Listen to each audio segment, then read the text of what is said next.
উপস্থিত সুধী সবাইকে স্বাগত জানাচ্ছি ডেভেলপমেন্ট ডিসকোর্সের আজকের অনুষ্ঠানে। আপনারা জানেন আমরা কথা বলছিলাম current business challenges and way forward নিয়ে। এখন আমরা কথা বলবো জনাব Ahsan Khan Chowdhury, chairman and chief executive, Pran RFL group. আশা করি আপনি ভালো আছেন। এই মুহূর্তে আমাদের ম্যাক্রো ইকোনমিক পার্সপেক্টিভ থেকে আপনি কি মনে করেন, হোয়াট আর দ্য 3 চ্যালেঞ্জেস যেটা অ্যাড্রেস করা এই মুহূর্তে প্রয়োজন? ধন্যবাদ আপনাকে। আমি মনে করি এই মুহূর্তে শিল্পের জন্য সবচেয়ে বেশি যেটা দরকার যে শিল্পের ভালো পরিবেশ, যেন আমরা প্রপারলি শিল্পটাকে আমরা রান করতে পারি। আমাদের যদি নিয়মকানুন ভালো থাকে এবং যদি শিল্পের সাথে শ্রমিক মালিকের সাথে যদি সম্প্রীতি বিদ্যমান থাকে, তাহলে আমার মনে হয় আমরা এটাকে আমি মনে হয় প্রথম চ্যালেঞ্জ আকারে দেখছি। দ্বিতীয় চ্যালেঞ্জ আকারে আমি দেখছি হলো চাকরি। যদি মানুষের পর্যাপ্ত কর্মসংস্থানের ব্যবস্থা থাকে তাহলে বোধহয় আমার মনে হয় মানুষের প্রত্যাশাটা পূর্ণ হবে। তৃতীয় চ্যালেঞ্জ যেটা আমি দেখছি সেটা হলো ফুড ইনফ্লেশন। মানে আমার মনে হয় দ্যাট বাংলাদেশে বাস করার জন্য খাদ্যের মূল্যটা খুব বেশি। যদি আমরা মানুষকে যদি বাংলাদেশে বসবাসের জন্য যদি আমরা বাংলাদেশের জন্য যদি আরও স্বল্প মূল্যে যে ধরনের খাদ্য সামগ্রী তাদের প্রয়োজন এটা যদি আমরা নিশ্চিত করতে পারি, আমার মনে হয় ইনফ্লেশন তো এতদিন যখন কথা হচ্ছিল যে বাজার ব্যবস্থাটা ঠিক নাই, বাজারে নানা রকম থার্ড পার্টি ইন্টারভেনশন আছে, হাত বদল হয়, প্রত্যেকটা জায়গায় তার দিয়ে স্প্রেড হয়। এই জায়গাটায় এখন তোর কোনো রাজনৈতিক সরকার নেই।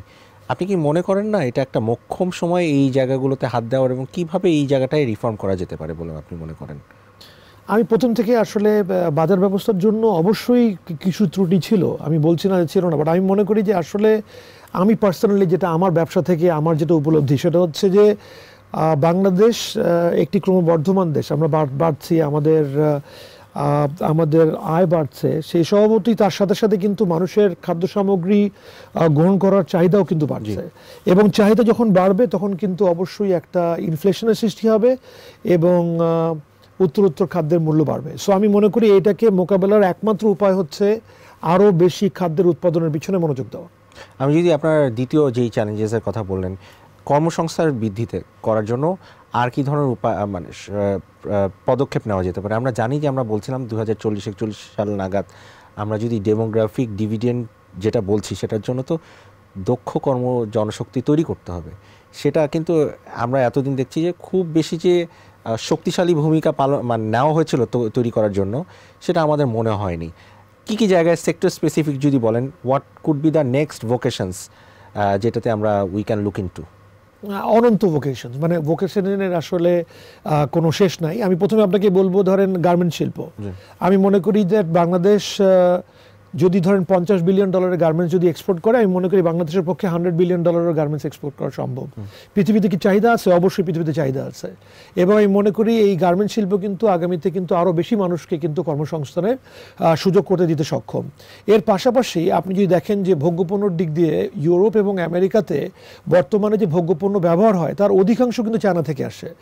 সো যদি আমি মনে করি যে আগামীতে শিল্পায়নের মাধ্যমে আমরা আমাদের বাংলাদেশে এমন শিল্প গড়ে তুলতে পারি যেটা আমাদের প্রাণের ফেলে আমরা অনেকভাবেই করছি, যেখানে আমি মনে করি যে প্রচুর পরিমাণে পণ্যের বাজার আমরা অর্জন করতে পারি এবং উত্তরোত্তর আমরা অনেক মানুষকে কিন্তু আমরা এখানে এমপ্লয়মেন্ট করতে পারবো। এখানে আমরা বেসিক স্কিলসেও আমাদের প্রয়োজন আছে, লেবার স্কিলসেও আমাদের প্রয়োজন আছে, এর পাশাপাশি কিন্তু ভালো স্কিলসেরও কিন্তু মানুষ আমাদের প্রয়োজন আছে। সো আমি মনে করি যে যদি আরও বাজারমুখী হই, যদি আমরা আরও রপ্তানিমুখী হই, অবশ্যই কিন্তু আমার বাংলাদেশে আমরা মনে করছি যে আরও বেশি মানুষের কর্মসংস্থান প্রদান করা সম্ভব। এই মুহূর্তে দেখা যাচ্ছে যে ফ্যাক্টরিতে একটা আনরেস্ট সিচুয়েশন রয়েছে। সো সেইটা মোকাবেলা করার জন্য ল এনফোর্সমেন্ট এজেন্সি, ইন্ডাস্ট্রিয়াল পুলিশের ভূমিকাটা বোঝা যাচ্ছে জনবল কম, কিন্তু এই মুহূর্তে একেবারে এইগুলোকে বন্ধ করবার জন্য কি ধরনের পদক্ষেপ নেওয়া উচিত? আমি মনে করি আসলে এটা কোনো ল এনফোর্সমেন্ট এজেন্সি দিয়ে এটা করা সম্ভব নয়। এখানে কিন্তু আসলে এটাকে কিন্তু মানুষকে বুঝতে হবে। আমাদের যারা শ্রমিক সাধারণ আছেন, আমাদের ভাই বোনদের বুঝতে হবে যে বাংলাদেশ এগিয়ে যাচ্ছে। অবশ্যই এখানে অনেক মানুষের চাকরির ব্যবস্থা হবে, সময় লাগবে। রাতারাতি কিন্তু আসলে কোনো ইন্ডাস্ট্রি আপনাকে কিন্তু 30% বেতন বৃদ্ধিতে কিন্তু আপনাকে সহায়তা করতে পারবে না। আমরা প্রথমে আমাদের লক্ষ্য হওয়া উচিত যে আমাদের এই জনগোষ্ঠীর মধ্যে আমাদের 2 কোটি মানুষকে যেন আমরা আমাদের এই ইন্ডাস্ট্রিতে যেন আমরা কর্মসংস্থানের সুযোগ করে দিতে পারি। এবং যত আমাদের বাংলাদেশে যত কাজের পরিবেশ যত সুন্দর হবে, উত্তরোত্তর কিন্তু মানুষের কিন্তু জীবিকার সন্ধানে মানুষ কিন্তু আরও কর্মসংস্থানের সুযোগ পাবে। আমরা যা লক্ষ্য করছি যে আমাদের বাংলাদেশে কিন্তু বর্তমানে ফ্যাক্টরি চালানোর পরিবেশ কিন্তু অনেক খারাপ হয়ে গেছে।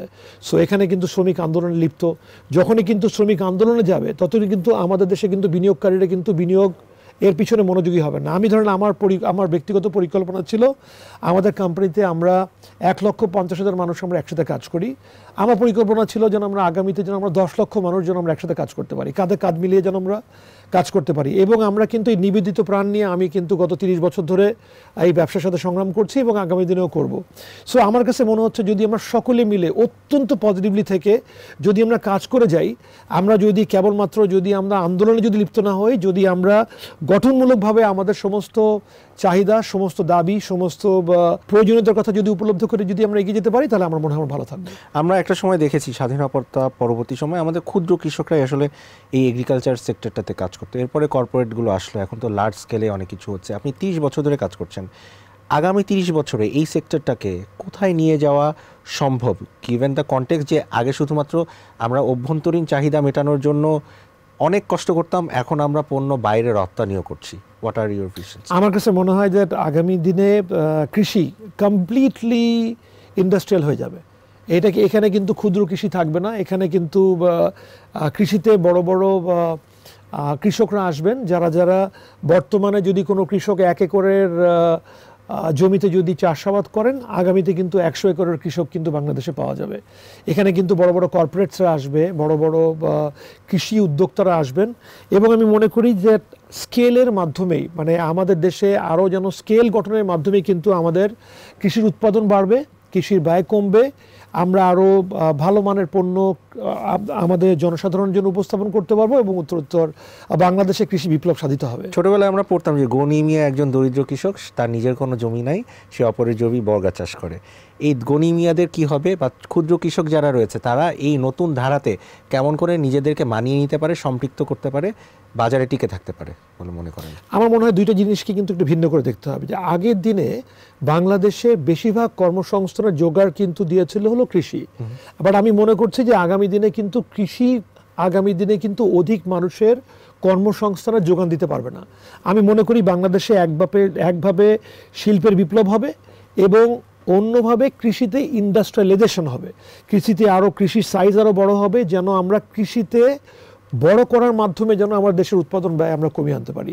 সো গনি মিয়ার কথা বলছিলেন, গনি মিয়াকে আমাদের কারখানায় কাজে আসতে হবে এবং বর্তমানে যতগুলো গনি মিয়া বর্তমানে কৃষিতে আছেন তার সংখ্যা কমে যাবে এবং কৃষিকে ইন্ডাস্ট্রিয়াল করার মাধ্যমেই কিন্তু দেশে কৃষিতে বিপ্লব হবে এবং দেশেতে ইন্ডাস্ট্রিয়াল বিপ্লব হবে।